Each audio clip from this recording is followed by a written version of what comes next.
Di dunia, apapun yang kita inginkan itu harus melalui mujahadah, melalui ikhtiar.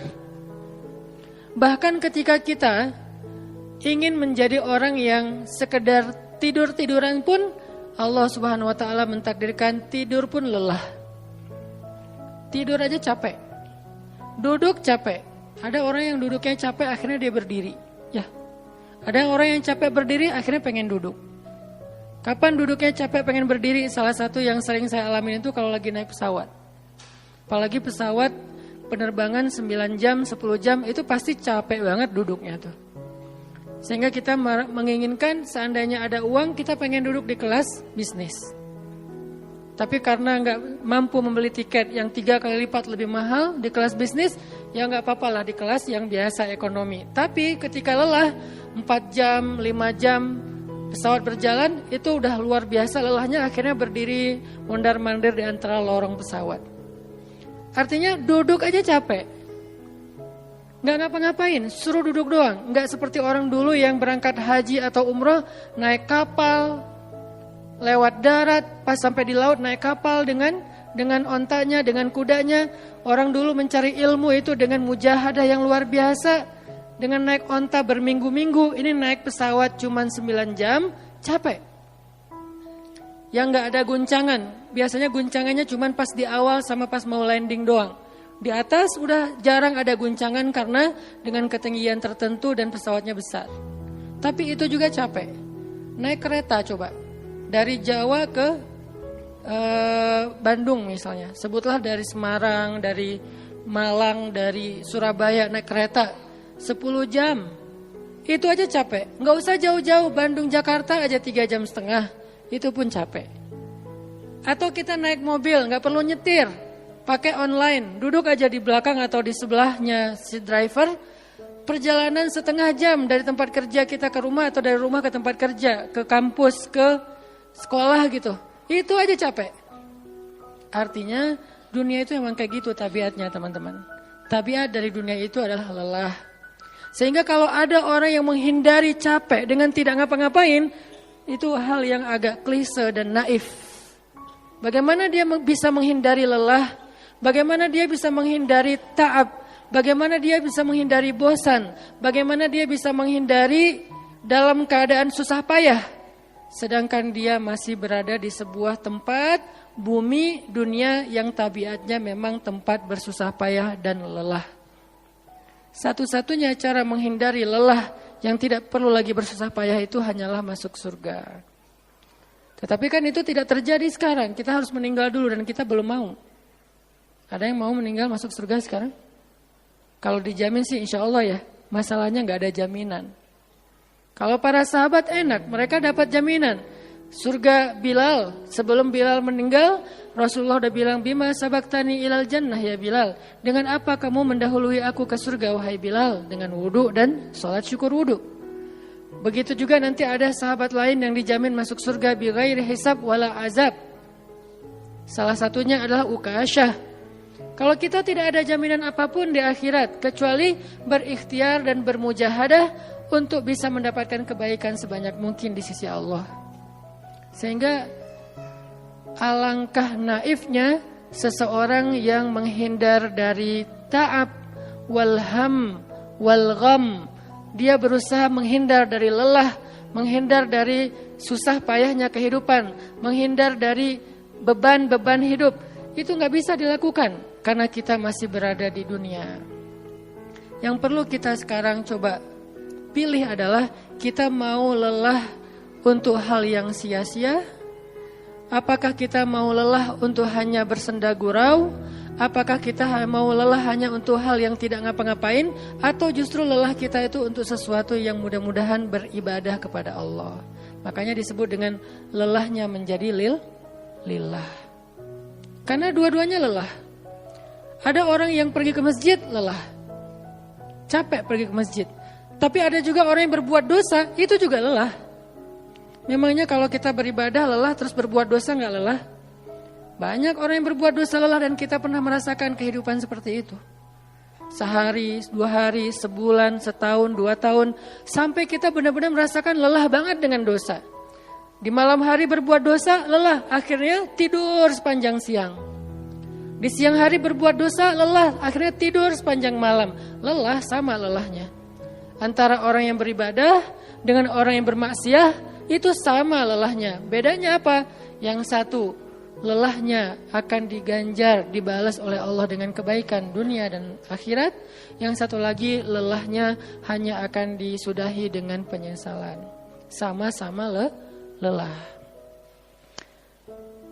Bedanya, lelah yang pertama mungkin baru dirasakan hasilnya setelah itu. Lelah yang kedua seolah-olah bisa langsung dirasakan kesenangannya, tetapi kesudahannya adalah penyesalan. Makanya pada malam ini kita ingin merenungkan beberapa nasihat baik dari Al-Quran maupun hadis tentang bagaimana kita menjadi orang yang setiap hari tetap lelah, tetap banyak beban, tetapi beban itu mudah-mudahan menjadikan kita mendapatkan banyak kebaikan di sisi Allah. Makanya Nabi SAW bersabda dalam hadis riwayat Bukhari dan Muslim, "An-nasu ka'ibil mi'ah, la takadu tajidu fiha rahilatan." Manusia itu seperti 100 ekor onta. Manusia ka'ibil mi'ah, seperti 100 ekor onta.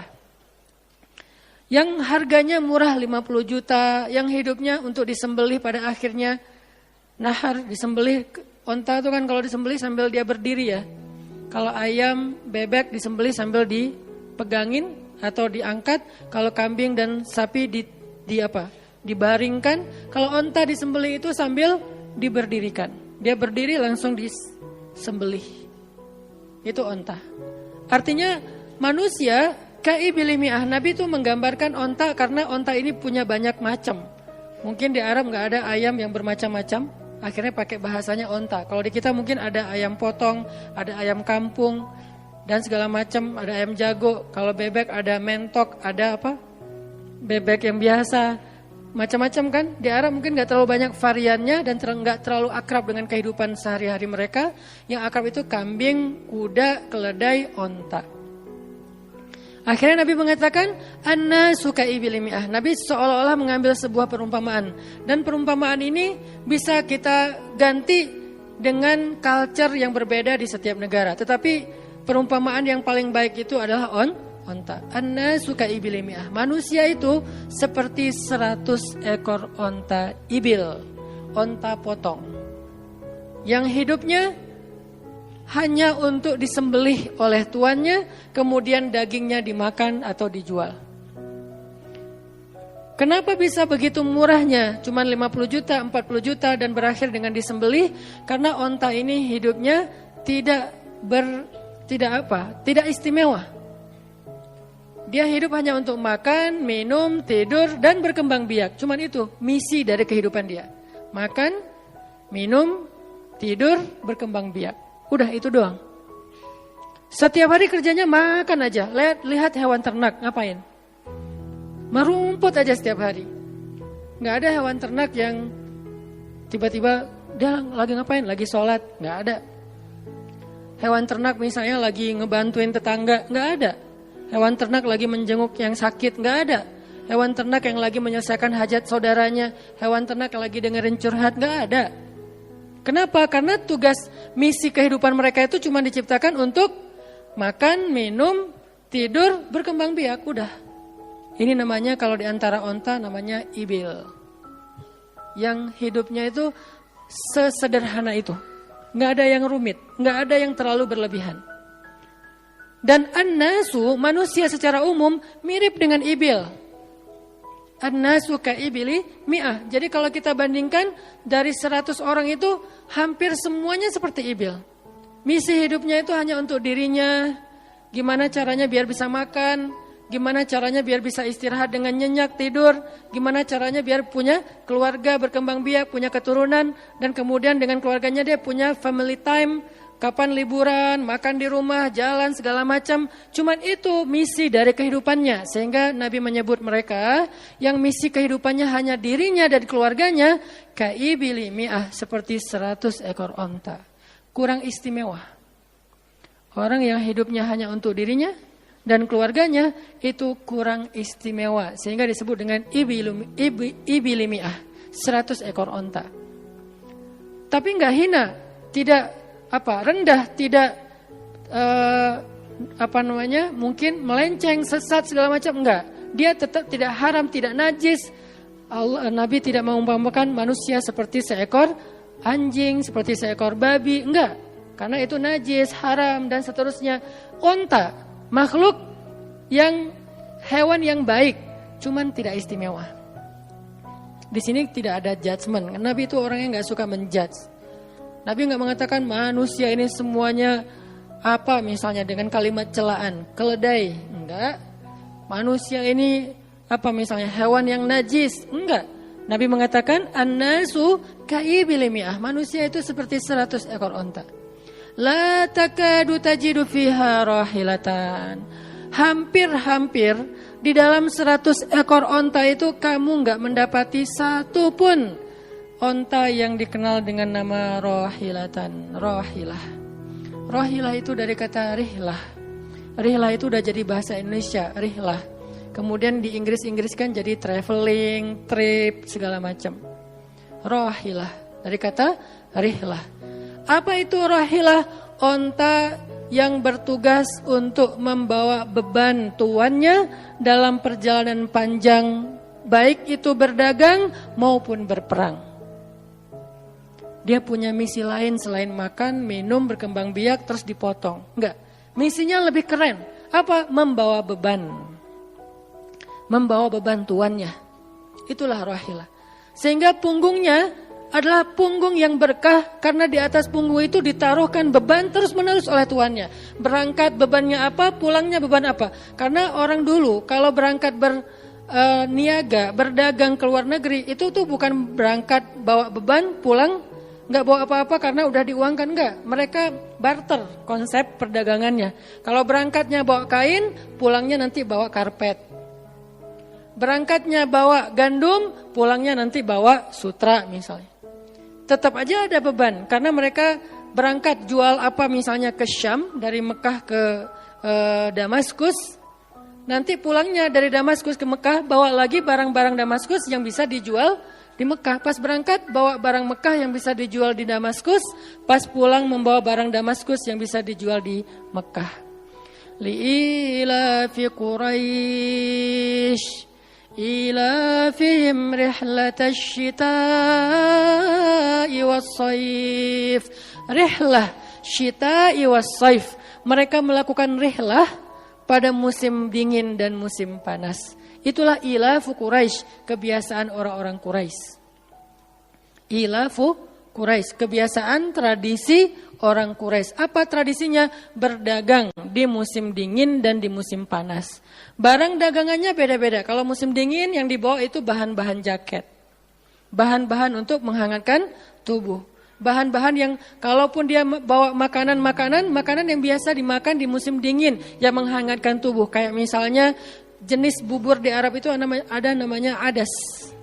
Dan itu disebutkan di dalam Al-Quran, di Al-Baqarah. Wa adasiha wa basaliha, ada adas, ada bawang. Adas itu salah satu makanan kesukaan orang Arab di musim dingin. Karena kalau makan adas kayak bubur gitu, dia badannya menjadi hangat. Jadi kayak menghangatkan tubuh gitu.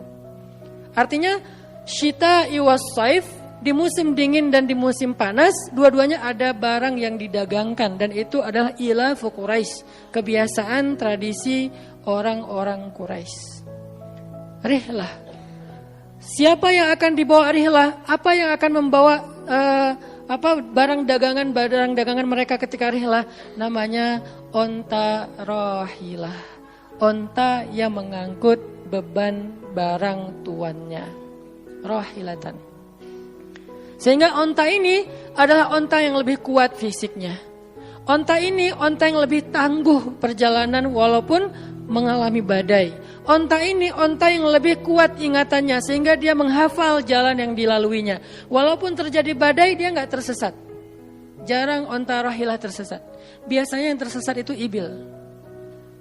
Ibil kalau ditaruh di tengah padang pasir, terjadi badai, terus bekas jalannya ketutup dengan pasir, dia bingung. Itu ibil.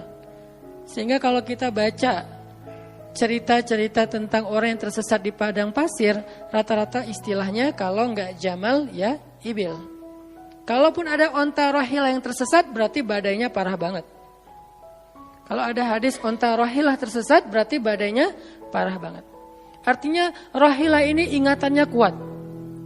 Dia kalau lewat satu jalan, setahun kemudian lewat lagi, dia masih hafal. Itu rohilatan. Dalam teknologi sekarang kita nyebutnya dengan map. Ada banyak platform aplikasi map digital yang membuat kita bisa menghafal jalan. Dan diupdate terus, jalan ini sekarang macet segala macam. Rohilatan punya kemampuan membaca jalan walaupun mungkin berbeda dengan teknologi sekarang. Itu namanya rohilatan. Ini kata Nabi, la takadu tajidu fiha rohilatan. Manusia itu seperti 100 ekor onta. Dan di antara 100 ekor onta itu, atau 100 orang itu, hampir kamu tidak mendapati satupun yang bernama rohilatan, yang mampu mengangkat beban lebih. Sehingga di sini Nabi SAW seolah-olah mengajarkan kita, memotivasi kita agar belajar menjadi rohilah. Manusia itu baru istimewa kalau dia menjadi rohilah, kalau dia mengangkut banyak beban, kalau dia menjadi orang yang paling banyak bermanfaat untuk orang lain. Makanya muncullah hadis, khairun nas anfa'uhum linnas, inna ahabban nasi ilallah anfa'uhum linnas. Dua riwayat hadis yang berbeda. Sebaik-baik manusia, kalau dalam analogi yang pertama, sebaik-baik onta adalah rohilatan. Bukan ibil, bukan nakoh, bukan jamal. Sebaik-baik onta rohilatan. Kenapa kok rohilatan? Karena dia yang paling bermanfaat, soalnya dia yang paling banyak mengangkut beban.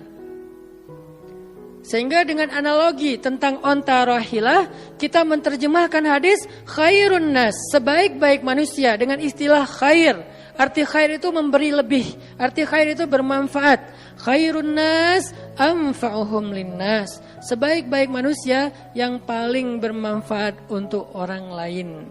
Dalam riwayat yang lain, inna ahabban nasi ilallah, sesungguhnya orang yang paling dicintai Allah di antara manusia, anfa'uhum linnas, yang paling bermanfaat untuk orang lain. Itu yang paling dicintai Allah di antara manusia. Muncul lagi hadis yang mirip, inna ahabbal a'mali ilallah sururun tudkhiluhu ala qalbi muslim. Sesungguhnya perbuatan, amal soleh, aktivitas, pekerjaan yang paling disukai Allah di antara yang kita lakukan dalam kehidupan sehari-hari adalah membahagiakan hati orang lain. Ini semuanya hadis-hadis yang memiliki makna yang sama, yaitu menjadi pengangkut beban. Lelah Ustadz, lelah. Nggak ngangkut beban, lelah juga. Ngangkut beban, lelah juga. Cuman bedanya, orang yang lelah tanpa mengangkut beban, hidupnya penuh dengan keluh kesah, tidak ada yang menghargai, tidak dimuliakan, akhirnya dia ngeluh.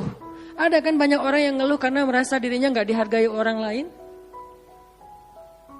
Tetap aja ngeluh. Ada juga yang ngeluh karena terlalu banyak beban. Padahal dua-duanya sama-sama ngeluh, kenapa nggak memilih yang lebih baik? Memangnya kalau kita nggak ngangkut beban, kita nggak akan berkeluh kesah, ngeluh.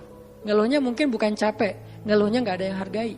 Dan itu udah sunnatullah, kalau kita pengen dihargai, pengen dimuliakan, kita harus menjadi orang yang paling rohilah, yang paling banyak ngangkut beban. Nggak bisa kita jadi ibil tapi pengen diperlakukan seperti rohilah, itu nggak bisa. Kita tuh ibil, hidupnya untuk diri sendiri, nggak bantu siapa-siapa, nggak peduli dengan siapa-siapa, harta kita nggak bermanfaat untuk orang lain, pikiran kita nggak bermanfaat untuk orang lain, lisan kita tidak bermanfaat untuk orang lain, wawasan kita tidak bermanfaat untuk orang lain, apalagi tenaga kita nggak bermanfaat untuk orang lain, skill kita nggak bermanfaat untuk orang lain, semua tentang diri kita hampir tidak bermanfaat untuk orang lain, lalu kita ingin dihargai seperti orang yang paling bermanfaat. Ini naif, klise, nggak ada seperti ini, bukan sunnatullahnya. Karena seseorang itu diberi balasan sesuai dengan mujahadah. Al-jaza ala qadril masyaqqah, balasan tergantung susah payahnya dalam berikhtiar.